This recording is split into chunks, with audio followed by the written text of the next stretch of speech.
Ladies and gentlemen, there is money to be made this offseason here in Carolina. Someone's going to get it. Question is who? The business he's talking about is esports, a business where, yes, actual physical trades exist. Give me a second. St. John is currently a star player for the Hornets Venom GT, operating under the gamer tag Big Saint. There's actually plenty at stake, not for guys like Bryce, but for guys on the bubble. These guys are trying to make the roster, and tonight is it. The question here is, should the Hornets trade LaMelo Ball? They're going to say no. Joey, he's going to say yes. I'm going to be the judge. That's why I have the hammer here. You're a guy that has done everything in this sport. Why does a third-place finish bring tears to your eyes? I never dreamed of being a car owner. Came back with 2 straight birdies, so now he is at 4 under for the day at -1 for the tournament. Not saying he's going to win this thing, but it's been an incredible recovery. We got him spot shadowed, falls down trying to get around the pick. Rather than complain, that's what we'd all do. He shakes it off, then off a Hokies turnover, he takes all his anger out with a big dunk. It's a shoe. That's all it is, right? To some, sure. But not Michael Griffin. Sneakers tell the story of your life. Every little scuff, every mark on them is the journey you've taken through life. This pair has got quite the tale. A real rags to riches story. It's how one Charlotte man literally started from the bottom to become a sneaker king. My whole thing was other people didn't believe in me, so I was like, well, I don't believe in myself. It was 2020, and life had hit the 31-year-old hard. He was living with his dad and not quite sure of his purpose. Then he started thinking of what he was passionate about. And it all came back to shoes. It's a true expression of who you are. But what happens when wearing a pair of Nikes just isn't good enough? Griffin wanted to do something more. He wanted to make the shoe pop. Being able to do custom, you can make something that's truly you. A great idea in theory, if he had the art materials and an actual art background. 2 things Griffin severely lacked. You like that? What he did have, however, was a stimulus check and a woman who believed in him. He is very determined. If he says he's going to make something happen, he always makes it happen, no matter what. And so the two set out on making the impossible a reality. Money was tough to come by, but that didn't stop Griffin from becoming a master of his craft. It's not going to happen overnight, so I just got it in my mind that this is something I wanted. Before long, Griffin got pretty good. However, he still needed a break. Then one day, just prior to the start of the 2022 season, opportunity came calling. I got in front of Brian Burns and got his shoe size and told him I wasn't trying to make a sale, that I wanted to get my work out there, and I bet on myself. And that truly is what changed our life. It worked. Burns liked what he saw. He became a client, and soon a lot of his teammates did too. Laviska Chenault Jr., Derek Brown, Frankie Luvo, Xavier Woods, Chuba Hubbard. The names keep on coming, but Griffin isn't running low on ideas. Some of Michael's designs are pretty far out there. This is the shoe that Adam Thielen wore on Christmas Eve. It's based on the Grinch, and it's got a TV in it. Crazy? It depends on who you ask. I personally how cool. They're definitely unique. But then again, so is the pair Griffin tossed up on the power line the day he and his wife opened up their custom shoe store last summer. We're chasing a dream. We're working hard, and that's what it comes down to. Yeah, it's been a journey, all right. And it's only getting started. If you were watching the Panthers and Bucks play their games side by side this afternoon, man, were you on a roller coaster. Both games kicked off around 1. Both had to frustrate Panther fans to no end. We'll start with Tampa. They were at one point good this year.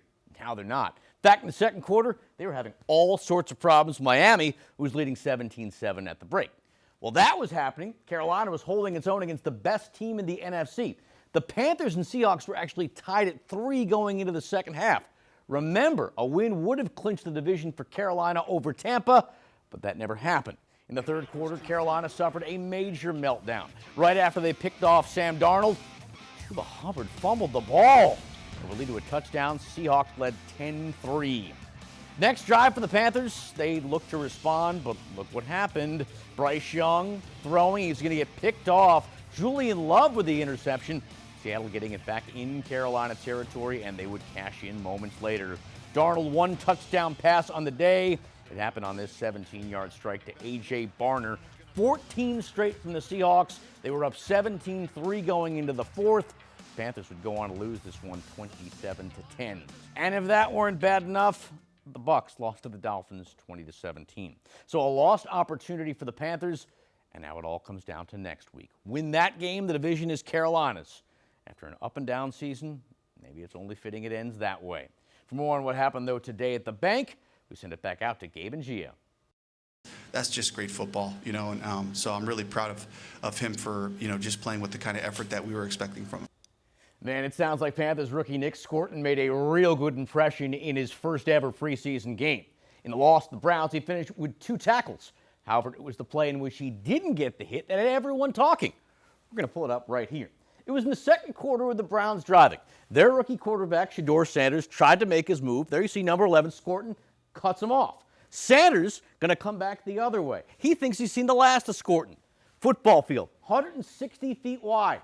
In 6 seconds, Scorton turned on a dime, came back the other way, and was able to force him out. That then brings us to Rico Dowdle. I like Rico. I know you like Rico. But let's not kid ourselves. Carolina's breakout back probably won't be back next season. Dowdle bet on himself taking a 1-year deal with Carolina and ended up getting 1,000 yards on the season. It's time he gets rewarded for those efforts, but I don't think it's going to happen here with the Panthers. It's more likely he'll find it somewhere else. Last but not least, let's talk defense. Unlike Rico, I don't think Christian Roseboom will be a one and done here in Carolina. Thanks to injuries last year, the veteran linebacker was a surprise addition to the starting lineup.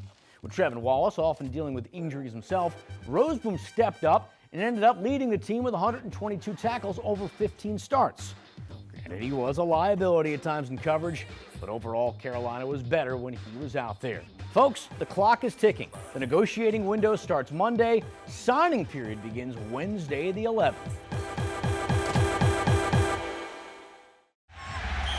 There was a time when chaos was the norm for defenses all across the NFL. Everybody, all 11, looking the sideline and getting the calls. Communication breakdowns were the norm, and offenses ran wild. Pass wide open. That is, until the league decided to level the playing field. When we got the green dot in 2008, it just made so many of those things simpler. The green dot that Panthers defensive coordinator Ejiro Evero is talking about is the logo found on the helmet of one of his players. Typically, it's the middle linebacker that wears it. They're in the middle of the defense. And that's why they've got the radio in their helmet, allowing crucial information to be streamlined from the sideline. Starts off with the calls, obviously, and that could be the front, the coverage, any alerts, checks we have, and then he might say, like, hey, tell so-and-so this and tell so-and-so that. He's usually pretty good about not having too many things. Inside the headset, the player hears this. The sound is pretty clear, but when you have tens of thousands of screaming fans, it can get a little challenging. Sometimes it is hard to hear, so you see the guys cover up their ears or whatever to hear it. Communication is a one-way street, meaning coaches can talk to the player, but not the other way around. I don't want to hear what they have to say. That's because there's quite a bit of hurry-up involved. Instructions start once the play clock begins. Once it reaches 15 seconds, it just goes up beep, beep, beep, and then it's off. From there, it's the responsibility of the person with the green dot to pass along the information to the other players on the field. If you don't get the call to the guys, the offense ain't waiting for you to get the call. As you can imagine, it can get pretty stressful. Quick pass to get that and then some. Then again, for a couple of years there when the offense had and the defense didn't, there was a big, in my opinion, competitive advantage for them. It is better than the alternative. Mike Lacett, Black and Blue kickoff live.